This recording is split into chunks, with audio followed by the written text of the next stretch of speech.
Good morning and welcome to our Saturday in Holy Week reflection. Today we reflect upon that quiet period of loss and grief that the disciples must have undergone after the events of Good Friday. And our reflection is simply called A Better View. We begin with a reading from the end of John's 19th chapter, beginning at verse 38. After these things, Joseph of Arimathea, who was a disciple of Jesus, but secretly, for fear of the Jews, asked Pilate that he might take away the body of Jesus, and Pilate gave him permission. So he came and took away his body. Nicodemus also, who earlier had come to Jesus by night, came bringing a mixture of myrrh and aloes, about 75 pounds. So they took the body of Jesus and bound it in linen cloths with the spices, as is the burial custom of the Jews. Now in the place where he was crucified there was a garden, and in the garden a new tomb, in which no one had yet been laid. So because the Jewish day of preparation, since the tomb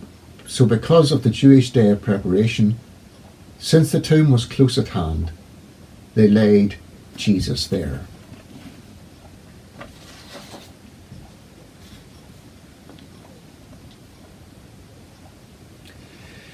James hated being stuck in traffic.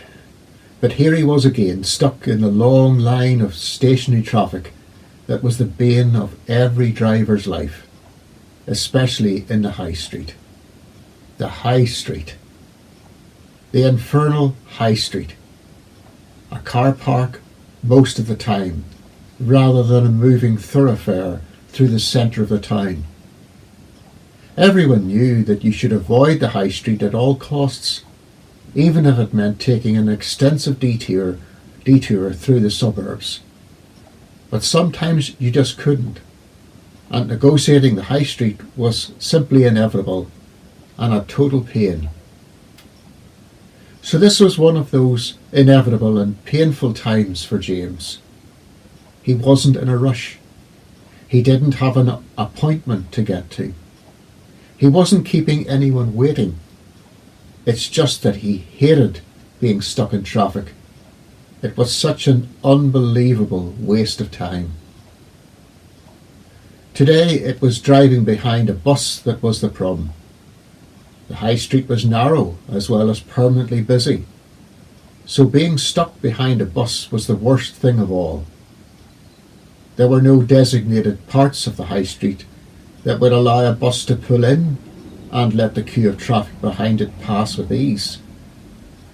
So when the bus in front of James stopped, everything else had to stop too. And if you were right behind the bus, as James was now, right up close, you couldn't see round the bus to find out if there was a break in the traffic coming the other way that would allow you to pull out and zoom off, temporarily at least, on the rest of your journey. So when the bus stopped, James stopped. And when the bus moved off slowly, James crawled behind it.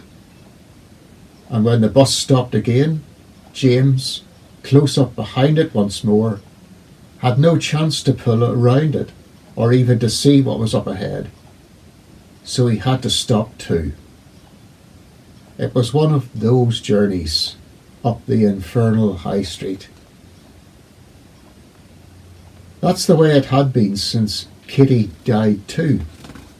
6 months it was since he had lost the love of his life, his beloved wife of 48 wonderful years. It was so slow adjusting to his loss. And if it was stop-start at all, the stopping was more common than the starting. And the starting never seemed to get him very far or very fast. People said it would be like this. It takes time had been people's mantra. But how long, how much time was James's silent response. And so, stopped for the umpteenth time behind the bus, James felt as hopeless as he did on his journey of bereavement. And close up behind the bus was like still being so close to Kathy's death. Was it always going to be this slow? Was he never going to see the way ahead? Stopped behind the bus once more, James mused on a vacation he and Kitty had shared with friends in Salt Lake City in the USA, where the streets at the heart of a modern city were twice as wide as they needed to be. Cars parked on both sides, and still room for cars, trucks and vans to pass each other in 2 wide lanes each way. No need to be stuck behind a bus on these roads, he had remarked to his friend, recalling the nightmare of negotiating the high street back home. The city streets were built this wide by the Mormons when they settled here, James had been told. Wide enough so that a horse and cart could do a complete U-turn without blocking the road. If you tried to turn a dog cart in our high street, James had commented, you would cause a traffic jam that would take a week and a half to disentangle. Why is our high street not like the streets of Salt Lake City? James asked himself as he watched the bus in front disgorge another bunch of travellers. Why is bereavement not like wide streets with plenty of space to travel and turn around if you want to, or see the way ahead?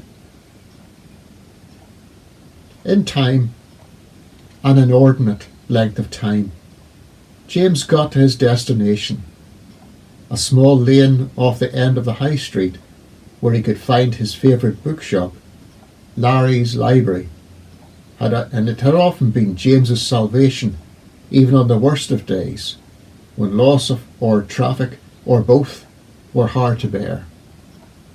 Today was no different.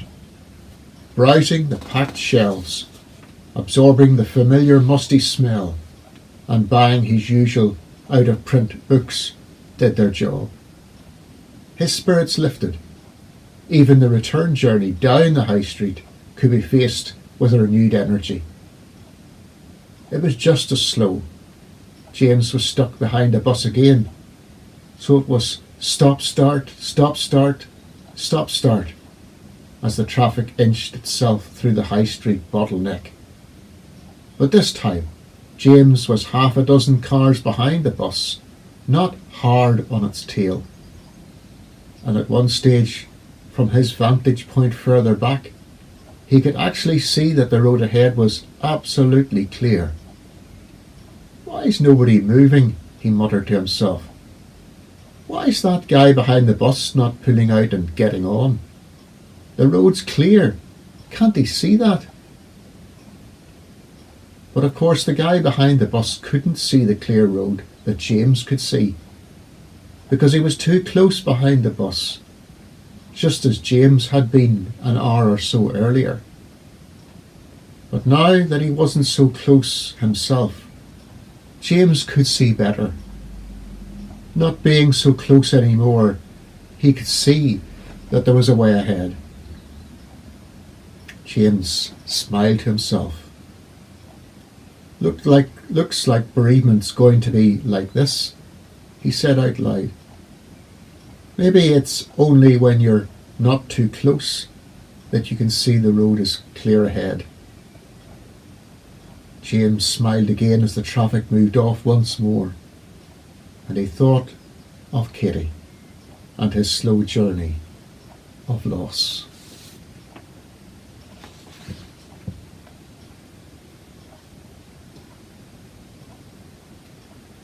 Almighty, ever-living God, whose only begotten Son descended into the realm of the dead, and rose from there to glory, grant that your faithful people, who were buried with him in baptism, may by his resurrection obtain eternal life. Amen.